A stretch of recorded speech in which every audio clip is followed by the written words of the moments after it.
Thank you, Nipin, and good morning, evening to friends across the globe. As an IIT Bombay alumnus, I am actually proud to be standing here. I'm actually proud to be standing here and sharing this platform with other distinguished guests from the mining industry.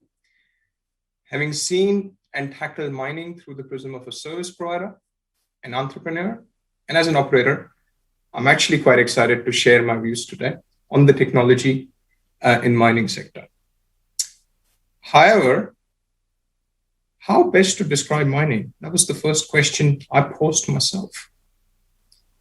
The way I see it, it is the only industry where you move 99% of waste to collect 0.5% of metal and still make copious amount of money. Folks, that is copper mining for you. If that hasn't sunk in yet, to give you true scale of events, last year alone, Western Australia moved 920 million tons of iron ore through our ports. That is a staggering 39% of global iron ore supply. We do like it big in the mining. Now, lots of fun facts. 44 people died globally in 2020 in the mining industry, still an inherently risky business. We clearly haven't moved people away from harm's way. On a sustainability front, folks who probably don't know what tailing dams are, effectively, it's a waste pond that's created in every mining operation. So on average, a single tailing dam failure has the potential to write off 1/3 of your market capitalization. That's huge. It is the single biggest risk that a mining organization would have on their balance sheets. On the decarbonization front, mining is responsible for 4 to 7% of global greenhouse gas emissions. And if we include scope 3 numbers, it bumps up to 28%. Last but not the least, data and equipment. There can't be a mining chapter or a mining presentation without talking about the dump trucks. These are huge dump trucks, big machinery with a payload of around 400 tons.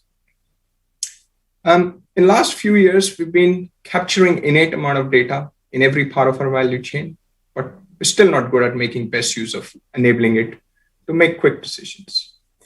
Now, you guys must be wondering, I've played out the doomsday story, but that's not my point.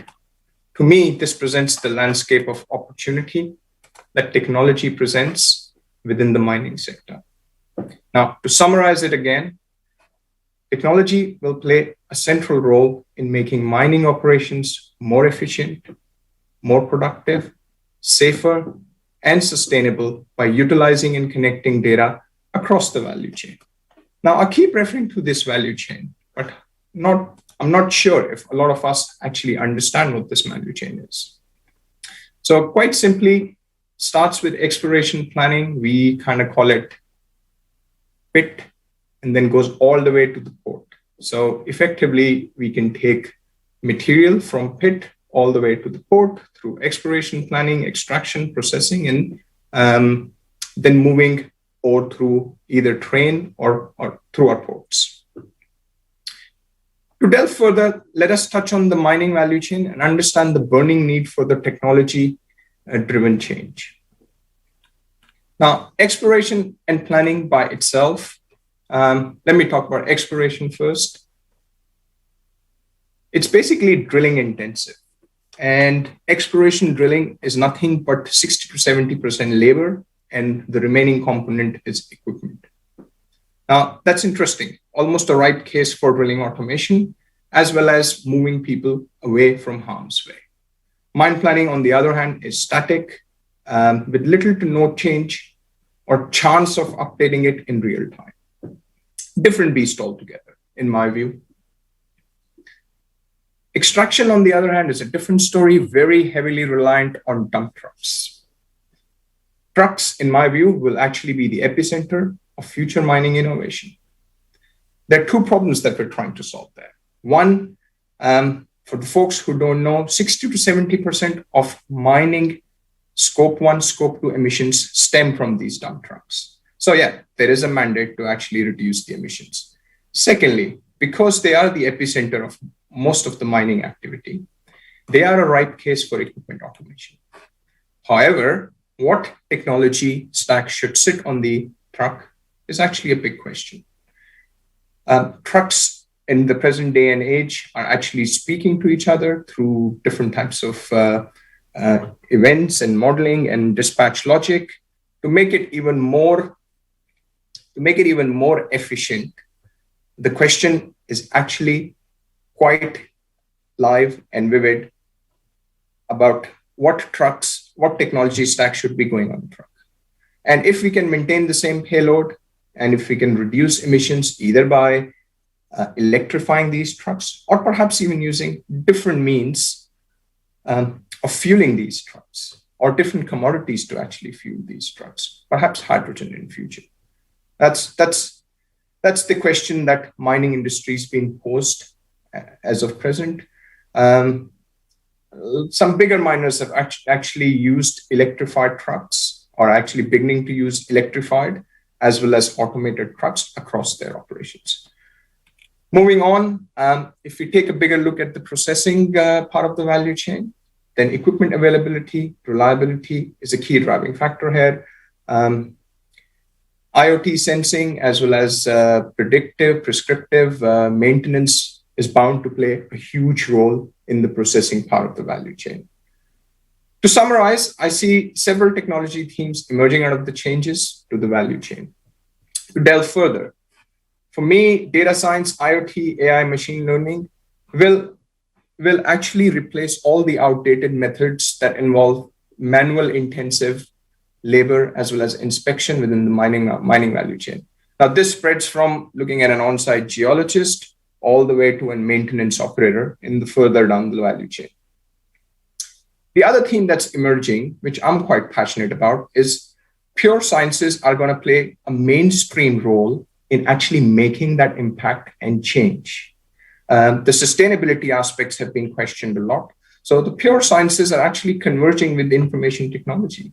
This digitization of pure sciences and pure technical fields happening that has actually been representative of the major change happening within the mining industry.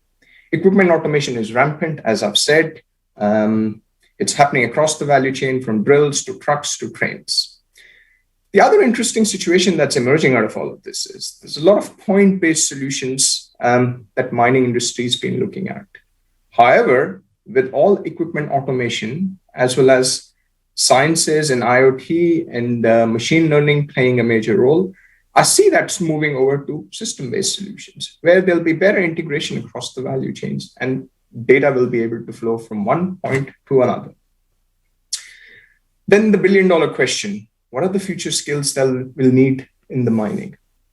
Now, the way I see it, the data science aspect is become pretty big. The future mining engineers will actually be data scientists as opposed to mining engineers. Sustainability is at the forefront and it is bound to make and drive technology changes. Now, as a professional who started in the oil and gas industry, I asked these questions to myself. Are we in this alone? Are we in this alone? Can we not draw parallels with the oil and gas industry, aviation, or perhaps even manufacturing industry? Can we not collaborate with suppliers and other like-minded operators to actually go through this transformation? Interesting thought. I guess to answer this, we perhaps need to understand the current and future state of technology in mining. And in my view, a perfect segue into our first speaker, Michelle Ash. Now, Michelle probably needs no introduction. Michelle Ash is the CEO of Dassault Systems Geovia. She's made significant contributions to the mining sector with a focus on innovation strategy, technology, and digital transformation. Highly passionate about mining and the natural resources industry, Michelle remains focused on helping mining to evolve through digital transformation and the 3D experience platform to help deliver sustainable solutions to the sector. As the chair of the Global Mining Guidelines Group, GMG, Michelle has contributed to develop best practices and guidelines for the implementation of technology and socially enabled changes in the mining industry. She's also on the board of several startups and industry boards in Canada and Australia. Previously, she was Chief Innovation Officer at Barrick Gold Corporation, where she oversaw the company's innovation program, looking both at how innovation can drive productivity in the existing business, as well as how it can be harnessed to deliver alternate business models.